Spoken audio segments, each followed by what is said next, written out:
Press subscribe, bell icon and like button. Jainworld.com 25 years of service to Jainism.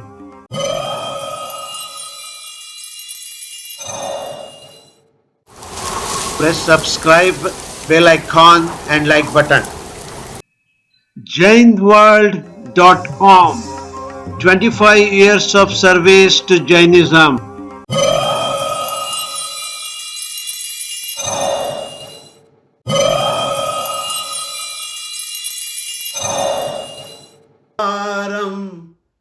विश्वतत्त्वानां वन्दे तद्गुणलब्धये वन्दे तद्गुणलब्धये।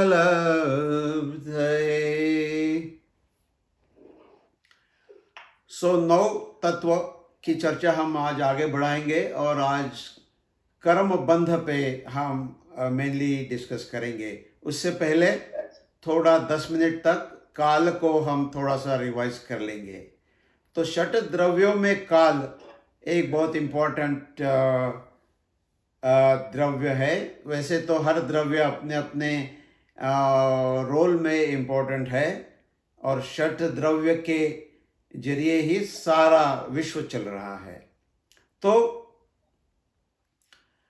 काल के 4-5 important characteristics होती है। एक तो वर्तना जो है बहुत इम्पोर्टेंट होती है कि वर्तना के कारण जो है बाकी सारे द्रव्यों में परिवर्तन आता है। तो जब तक वर्तना का निमित्त नहीं है तब तक बाकी किसी द्रव्य में परिवर्तन नहीं आ सकता। जो पर्याय हम कहते हैं कि हर समय में एक नई पर्याय का जन्म होता है और समय जब खत्म होता है तो वो पर्याय भी खत्म हो जाती है और अगले समय में नई पर्याय निर्मित होती है। तो वो पर्याय का निर्माण काल के निमित्त से ही होता है। तो काल का बहुत इस हिसाब से बहुत इम्पोर्टेंस है। और फिर काल के बाकी जो है 3-4 का कैरेक्टरिस्टिक जो है कि पर्याय, तो पर्याय का हमने अभी देखा ही है। दूसरा है क्रिया, परत्व और अपरत्व। तो क्रिया जो है उसका जो हर द्रव्य की एक क्रिया होती है उस प्रकार काल की भी एक क्रिया होती है और क्रिया के कारण कुछ परिणाम आता है। और परत्व अपरत्व जो है वेरी क्विकली कि जिस घटना को घटने के लिए बहुत ज़्यादा समय लगता है तो उसको परत्व कहते हैं और जो थोड़े समय में हो जाता है वो अपरत्व कहते हैं। तो काल से जो बदलाव आ रहे हैं, जो पर्याय आ रहे हैं, उसकी सारी रिकॉर्डिंग कॉस्मोस में हो जाती है। तो समझो हम बात कर रहे हैं तो क्योंकि जो जितने पुद्गल है उसके पर्याय बदल रहे हैं हर क्षण और नए पर्याय आ रहे हैं, तो everything is getting recorded in Cosmos. तो मैं बात कर रहा हूँ is getting recorded in Cosmos. जो मेरे शरीर से इमेज निकल रही है वो कॉस्मोस में रिकॉर्ड हो गई है। मेरे जो विचार चल रहे हैं, विचार भी जैनिज्म के हिसाब से पुद्गल है, तो वो विचारों के जो वाइब्रेशंस है वो भी रिकॉर्ड हो रहे हैं। मेरे मन में जो चल रहा है उसके भी वाइब्रेशन हर समय निकल रहे हैं, वो भी कॉस्मोस में रिकॉर्ड हो रहा है। तो इस हिसाब से यदि हमें अपने बारे में कुछ भी जानना सोचना है तो technically everything is available in the Cosmos. तो हम देखते हैं कि अनेक संस्कृतियां आती है और चली जाती है, तो all that also is recorded in the Cosmos. तो काल का जो प्रवाह है जिसके कारण सारे परिवर्तन, सारे पर्याय आ रहे हैं, वो सारे के सारे रिकॉर्ड हो जाते हैं। और इसलिए टेक्निकली यदि एक साइंटिफिक कुछ इनोवेशन हो गया कि we can go back in time, तो we can see all that. मगर जैनिज्म में जो है कि आपके बारे में जो हो गया है वो आपके कर्म शरीर पे रिकॉर्ड हो गया है, आपके हर पर्याय को रिकॉर्ड हो गया है। इसलिए जो जाति स्मरण की बात जैनिज्म में है, जाति स्मरण मीन्स आपके पिछले जन्मों में जाकर आप खुद देख सकते हो, like a video, you know. जैसे कि हमने 1 साल पहले कुछ मैरिज सेरेमनी का वीडियो रिकॉर्ड करके रखा है, तो we can come and see that now. तो इसी प्रकार से जाति स्मरण के जो प्रयोग है वो ध्यान के प्रयोग होते हैं। तो जाति स्मरण की यदि टेक्निक आपको आ गई है, उतनी कैपेबिलिटी आ गई है, तो आप आपके पिछले जो भव है उसका अनुभव आप कर सकते हो। तो भगवान महावीर ने जाति स्मरण का बहुत उपयोग किया है। मेघ कुमार नाम का जो राजा श्रेणिक का पुत्र था, तो उसने बहुत यंग एज में दीक्षा ले ली, और तो भगवान महावीर से उसने दीक्षा ले ली, और फिर वो संघ में शामिल हो गया। और उसने देखा, अरे ये तो बहुत डिफ़िकल्ट है सारा, रात को 4 बजे उठो, फिर ये करो, दिन भर ऐसा करो, फिर ध्यान करो, ध्यान करो, ध्यान करो। तो फिर वो नेक्स्ट डे जाके भगवान महावीर से कहता है कि सर ये तो मेरे बस की बात नहीं है, मैं फिर से अपना श्रावक में चला जाता हूँ। तो फिर वहाँ पर भगवान महावीर ने उसे जाति स्मरण के प्रयोग कराए और उसको कहा कि अरे देख, तू पिछले जन्म में, तेरे एक पिछले जन्म में तूने कितने कष्ट सहन किए थे। और फिर उस जाति स्मरण के प्रयोग में मेघ कुमार अपने हाथी का जो जन्म था उसका उसे ये आता है, और उसे समझता है कि उसने कितना कष्ट किया था। तो फिर वो साधु के इसमें कंटिन्यू करता है। तो जाति स्मरण जो है उसके लिए हमें तो जो 5 ज्ञान हमारे कहे हैं, मति ज्ञान, श्रुत ज्ञान, अवधि ज्ञान, मनपर्य ज्ञान और केवल ज्ञान।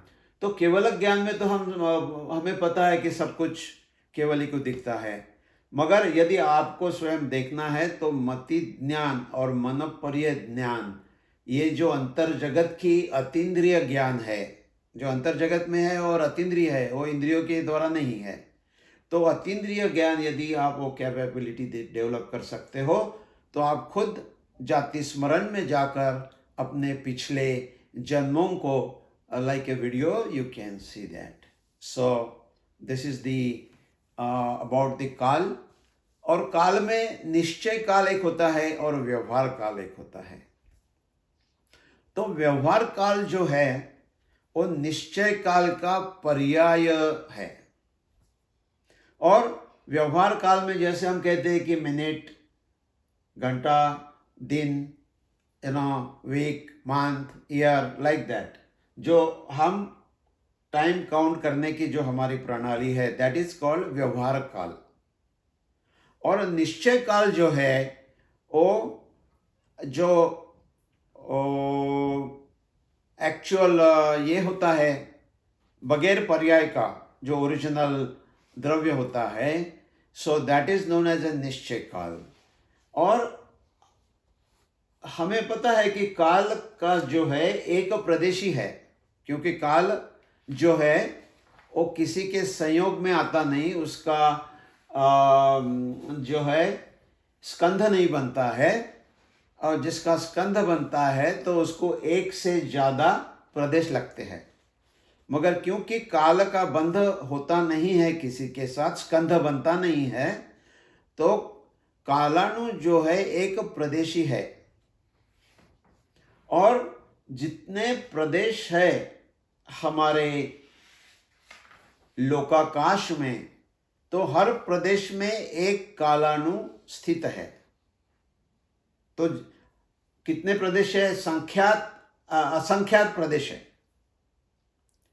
तो इसीलिए जो काल निश्चय काल है वो अणु असंख्यात है और हर प्रदेश में एक अणु स्थित है। अच्छा, काल की एक बात है कि इट इज ओनली निमित्त मात्र, वो कुछ एक्टिवेट नहीं करता है, वो कुछ एक्टिव पार्टिसिपेशन करता नहीं है, मगर उसके निमित्त के बगैर जो है कि पर्याय नहीं बन सकती है। तो दिस इज हाउ बेसिकली काल का ये थोड़ा सा डिस्क्रिप्शन है। और इसलिए क्योंकि काल के कारण सब होता है तो हम कहते हैं कालाय तस्मै नमः, है ना। तो सारी संस्कृतियां भी आई चली गई, काल प्रवाह में सारी चली गई, ऐसा हम कहते हैं। तो दिस इज अबाउट काल। Any question, 1 or 2 questions we can take and then go to the topic. So Vinod, go ahead, कोई बोल रहा है, कोई और बोल रहा है पहले? तो मैं ये कहना चाह रहा था कि जो अणु का जो कॉन्सेप्ट है, हाँ, उसके बारे में बात करना चाह रहा हूँ। तो अणु तो एक पैकेट हो गया, और जो व्यवहार से काल आया है वो कंटिन्यूटी है। हाँ, वो कंटिन्यूअस है, बिल्कुल। और ये अणु जो है उसको पैकेट पार्टिकल का शेप देता है। इसका मतलब ये हुआ कि you can go back in time, you can go forward in time. Correct. क्योंकि वो पड़ा हुआ है, वो तो काल और अणु साथ पड़ा हुआ कहीं पर। हाँ, तो आपकी ओनली थिंग, आपको इतनी वो शक्ति होनी चाहिए कि आप जाके से ढूंढ लें। हाँ, बिल्कुल। और उसको रिप्रोड्यूस कर लें। हाँ, बिल्कुल बिल्कुल बिल्कुल। तो ये कॉन्सेप्ट को करने के लिए अणु का उपयोग होता है। हाँ जी, हाँ जी। So depends on our ability. हाँ, So you can travel in time back and forth. हाँ, यस यस। तो जो केवली होते हैं they can go and see the future also, और बाकी जो हम होते हैं कि इवन तो हमें अवधि ज्ञान है या मतलब पर्याय ज्ञान है, तो we will be able to go backward and in the present. So इससे ये अर्थ निकलता है कि सब कुछ निश्चित है। इन ए वे, बट सब कुछ निश्चित है पुद्गल के लिए। हाँ, टाइम निश्चित है, आपका टाइम रखा हुआ है। You can go and visit if you have capacity. If you don't, it will come its own. Correct. But है निश्चित है, लेकिन वो हाँ, तो फिर तो ये कर्म का कहाँ पर, कर्म से क्या होने वाला है?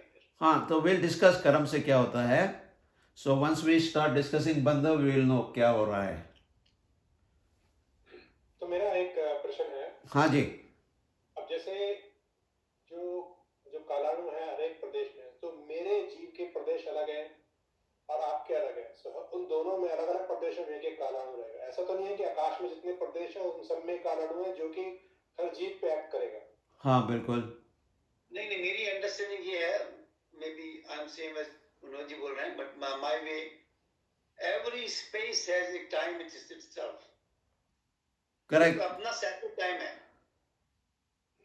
हर प्रदेश के साथ में एक टाइम चिपका हुआ है। हाँ, बिल्कुल बिल्कुल। आपके प्रदेश अलग अलग है, राइट? डजंट मैटर मेरे हैं कि आपके हैं, वो doesn't matter. No, that's what I'm trying to understand. That's what I'm trying to understand. I think I can use your Pradesh in time and you can use my Pradesh in time.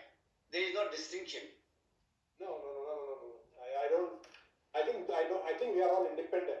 नहीं, let me explain that. No. Let me explain that. See, क्या होता है कि so this much we agree कि हर एक प्रदेश में एक कालाणु है, okay?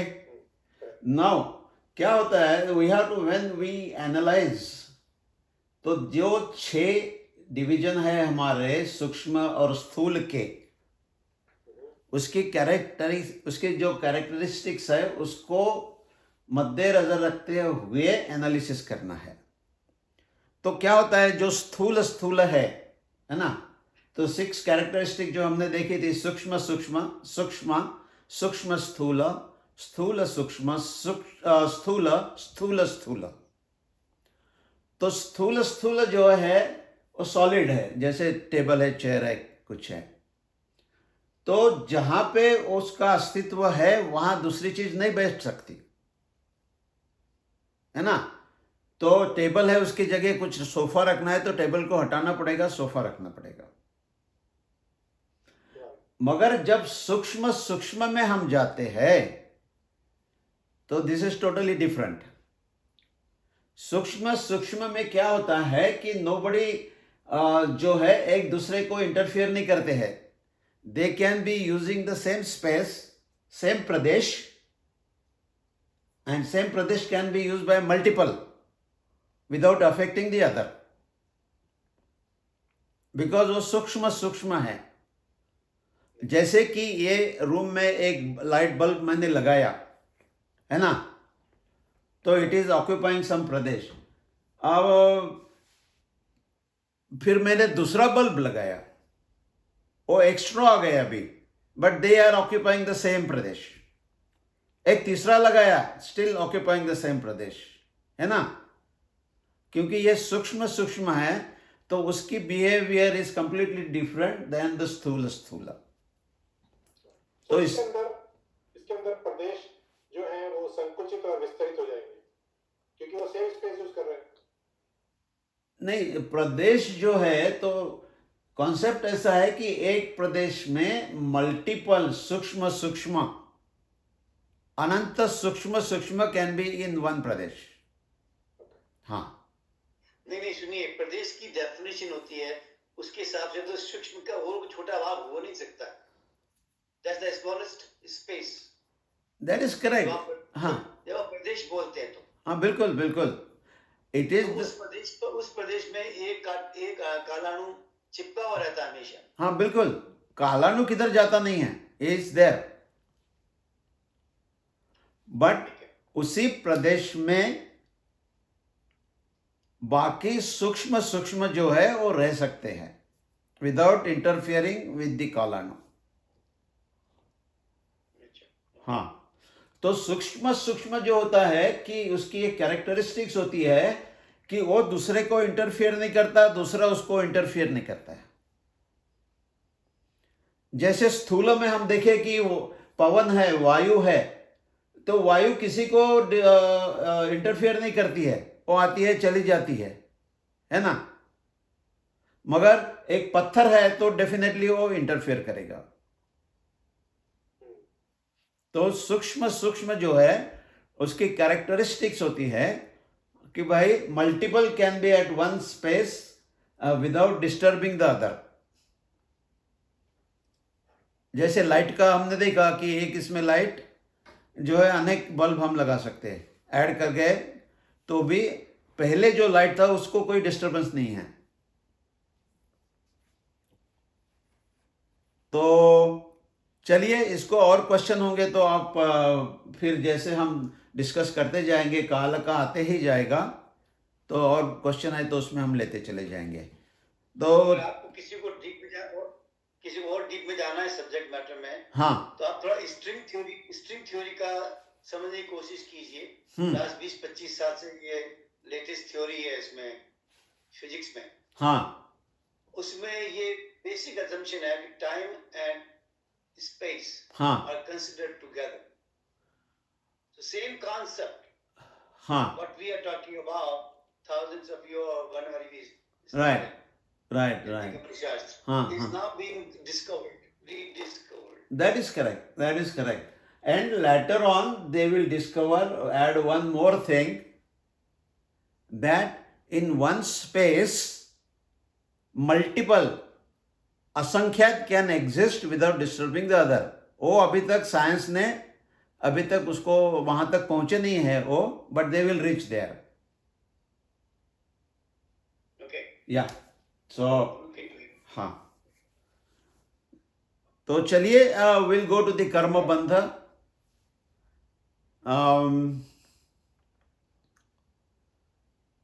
So let us take first the very simple iteration and then we'll go in the complexity.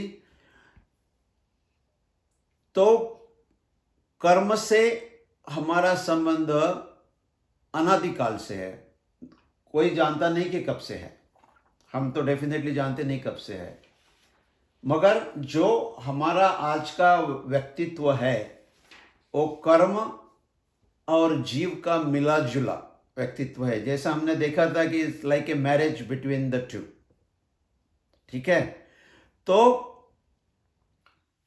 जो कर्म बंधे हुए हैं उसमें से हर क्षण में, हर समय में कुछ विपाक में आते हैं।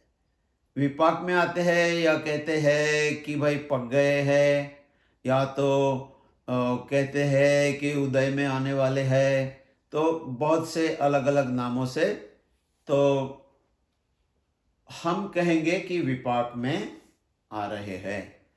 तो ये जो कर्म विपाक में आ रहे हैं, ये आगे चलकर आश्रव जो हम कहते हैं, तो आश्रव को वो जागृत करते हैं, बढ़ावा देते हैं। आश्रव क्या है हम देख लेंगे। तो आश्रव से आगे चलकर ये हमारी फिजिकल बॉडी में आते हैं, हमारी जो इंद्रियां है उसको एक्टिवेट कर लेते हैं। तो इंद्रियों को एक्टिवेट कर लिया तो इंद्रियों का जो कार्य है वो चलता रहेगा। हम बातें करते रहेंगे, सोचते रहेंगे, मन अपना काम करते रहेगा। हम खाना खाते कह रहेंगे, कुछ सुनते रहेंगे, कुछ कहते रहेंगे। सारी इंद्रियां अपना अपना काम करती रहेगी। तो इसके कारण चंचलता आती है। चंचलता आ गई तो फिर से कर्म बंद हो गया। फिर से कर्म बंद हो गया और फिर जाकर कर्म शरीर में चला गया। तो इस प्रकार से ये सर्कल जो है चलता रहता है। तो कुछ कर्म विपाक हो गए, उसके कारण नई एक्टिविटीज, नई चंचलता आ गई, उसके कारण कुछ राग द्वेष आ गए, कषाय आ गए, और फिर से हमने कर्म को अपने पास खींच लिया और फिर कर्म बंद हो गए। तो this cycle keeps on happening. तो पहले ये बात को देख लेते हैं कि कर्म बंध जो हो रहा है वो किस प्रकार से हो रहा है। तो जो पुद्गल है, सारे त्रिलोक में पुद्गल फैले हुए हैं, हर जगह है। और पुद्गल में कुछ एक खास कैटेगरी के, एक वर्ग के पुद्गल होते हैं जिसको कार्माण वर्गना कहते हैं। तो कार्माण वर्गना नाम के पुद्गल जो होते हैं, केवल, तो उसका दूसरा नाम है कर्म प्रायोग्य परमाणु। तो केवल कर्म प्रायोग्य परमाणु जो है उसी से कर्म बंध होता है। बाकी सारे जो पुद्गल है उससे कोई कर्म बंध होता नहीं। तो केवल एक स्पेशल कैटेगरी जो है कर्म प्रायोग्य। तो कर्म प्रायोग्य जो है उसी के परमाणुओं से कर्म बंध होता है। तो जैसे ही हमने कोई एक्टिविटी की, मन की, वचन की, काया की, तो जिसे हम योग कहते हैं, हमने देखा था कि इसे हम योग कहते हैं। तो जो योग हुआ तो उसके कारण कर्म परमाणु आकर्षित हो गए, कर्म प्रायोग्य परमाणु आकर्षित हो गए। और उसके साथ यदि राग द्वेष है तो राग द्वेष के कारण वो परमाणु जो आ गए हैं कर्म के, उसका बंध हो जाएगा। तो कर्म परमाणु वहां पर पड़े हुए हैं, अभी तक उसमें कुछ ये नहीं है, मगर जैसे ही वो अट्रैक्ट हो जाते हैं तो उसमें कुछ उसकी क्वालिटीज बदलनी शुरू हो जाती है। उसको कहते हैं कि एक संरचना उसकी होनी शुरू हो जाती है। तो उसमें 4 प्रकार की क्वालिटीज इमीडिएटली आ जाती है। तो जैसे ही कुछ प्रवृत्ति हमने की, उसी क्षण कर्म प्रायोग्य परमाणु अट्रैक्ट हो गए, और अट्रैक्ट होने के बाद उसमें 4 क्वालिटीज आनी शुरू हो जाती है। तो तो सबसे पहले आती है एक तो प्रकृति बंध। तो प्रकृति बंध यानी कि स्वभाव, यानी कि किस प्रकार के कर्म इसके बन जाएंगे। तो समझ लो कि ज्ञानावरण, दर्शनावरण, मोहनीय, अंतराय, आयु, नाम, गोत्र, और तो जैसे उसकी जो प्रकृति है डिसाइड हो जाएगी। किस प्रकार से डिसाइड हो जाएगी?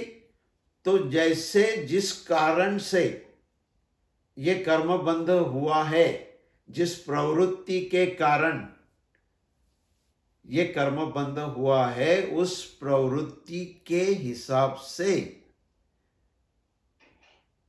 इसका जो है प्रकृति बंध यानी कि स्वभाव डिसाइड होगा। तो जस्ट फॉर एग्जांपल समझ लो कि भाई बहुत स्ट्रांग मोहनीय कर्म के कारण ये प्रवृत्ति हुई है, तो जो कर्म आ गए हैं उनका मोहनीय कर्म का प्रकृति बंध होगा। मगर हम जानते हैं कि एक ही समय में अनेक प्रकार के कर्मों के कारण ये होता है, तो सिर्फ एक ही कर्म का नहीं होगा, अलग अलग कर्मों के होंगे, उसमें कुछ स्ट्रांग हो गए, कुछ वीक हो गए।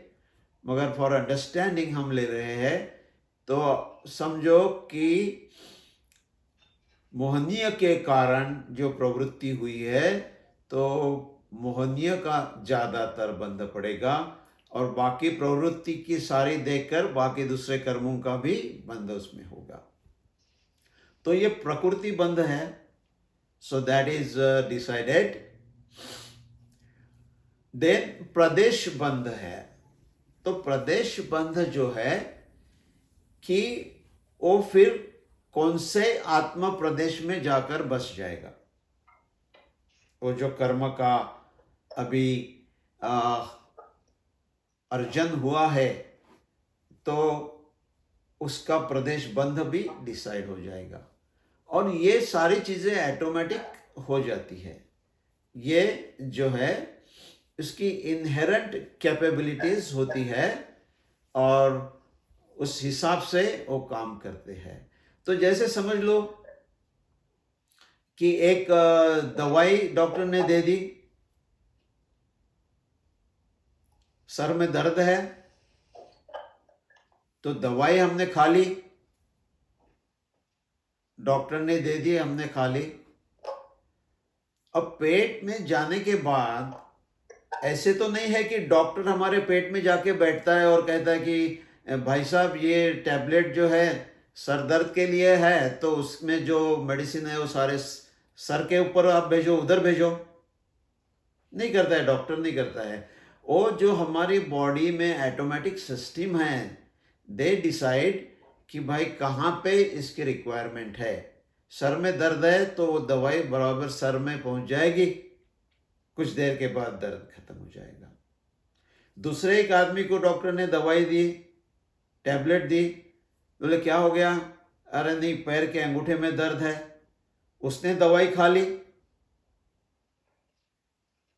तो डॉक्टर तो अंदर पेट में जाके कुछ नहीं करेगा। वो जो इंटरनल सिस्टम है, they have the capability, inherent capability कि भाई ये पैर में दर्द है, अंगूठे में दर्द है, ये दवाई उधर तक पहुंचानी है। सो ऑटोमेटिकली वो दवाई उधर तक पहुंच जाती है। So these are self regulating systems, you know. So जो कर्म की ये प्रक्रिया हो रही है, this is govern by the self regulating systems. इसमें कोई बैठ के मॉनिटर नहीं करता है। कुछ लोगों का होता है, वो कहते हैं कि ईश्वर बैठ के मॉनिटर कर रहा है, वो डिसाइड करेगा कि आपको क्या फल मिलेगा, वो डिसाइड करेगा कब मिलेगा।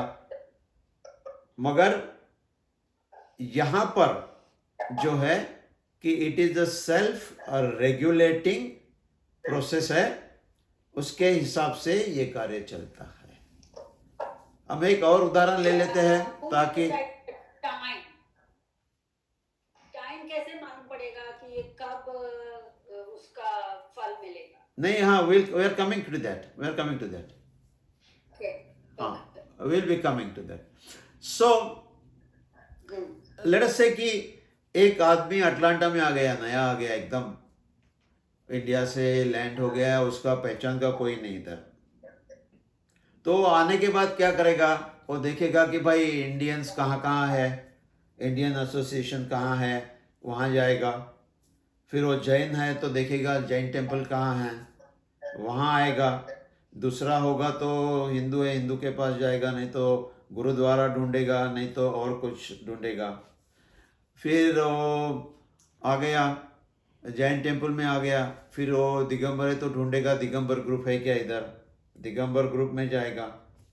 फिर दिगंबर ग्रुप में अलग अलग और सब ग्रुप होते हैं, तो जयपुर वाले कहाँ हैं, हाँ जयपुर वाले के पास जाएगा, या दिल्ली वाला ग्रुप है या और कुछ है।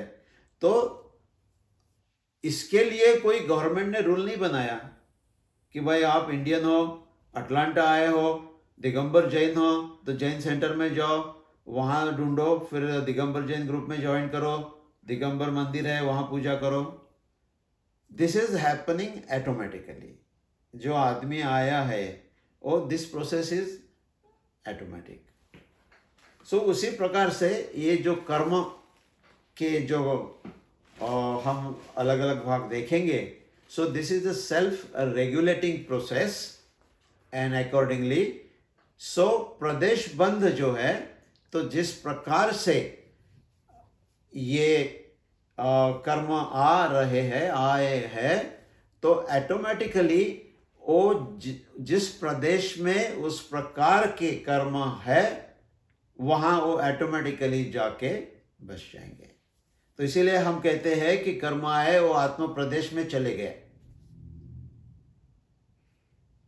वो कौन से प्रदेश में जाना है, this is a self regulating process. तो तीसरा जो है स्थिति बंध। तो स्थिति बंध और अनुभाग बंध ये राग द्वेष से जुड़े हुए हैं। और पहले दो जो है प्रकृति बंध और प्रदेश बंध, ये हमारे योग से यानी मन वचन काया की एक्टिविटी जो है, बाहरी जगत में जो हमारी एक्टिविटी है ना, जो हम देख सकते हैं एक्टिविटी, उसमें ये उसके कारण होते हैं। और स्थिति बंध और एक अनुभाग बंध जो है ये राग द्वेष के कारण आते हैं, यानी कि ये अंतर जगत की बातें हैं, हम अपने इंद्रियों के द्वारा इसे नहीं देख सकते। तो इसे इंद्रिय अंतर जगत में जाकर ही उसको अनुभव करना पड़ेगा, उसको कंट्रोल करना पड़ेगा। तो स्थिति बंध जो है राग द्वेष के कारण आती है। तो राग और द्वेष के कारण जो है वो कर्म से हम बंध जाते हैं।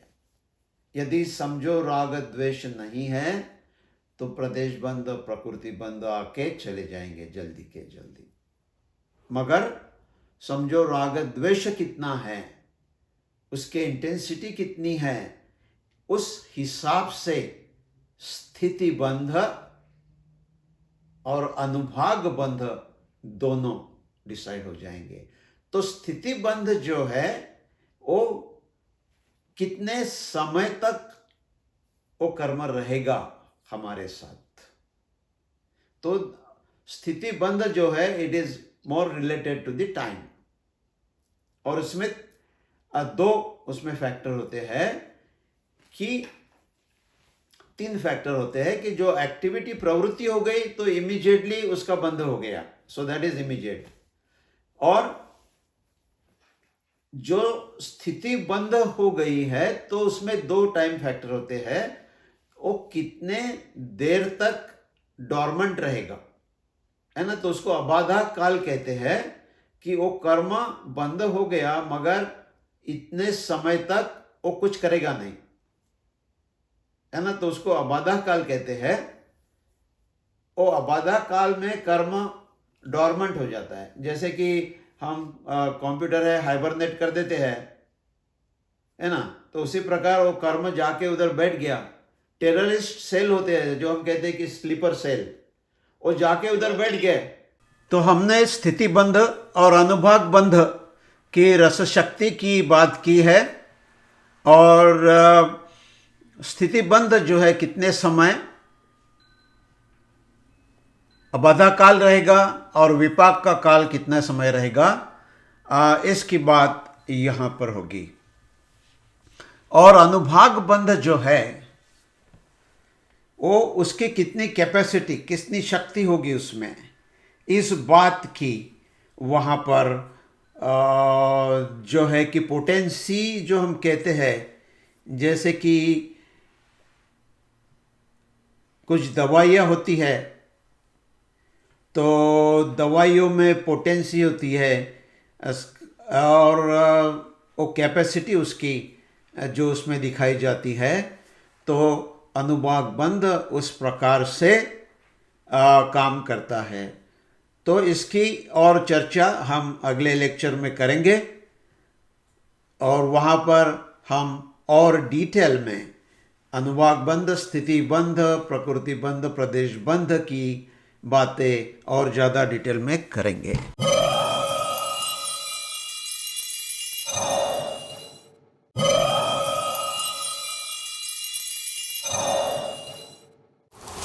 Press subscribe, bell icon and like button.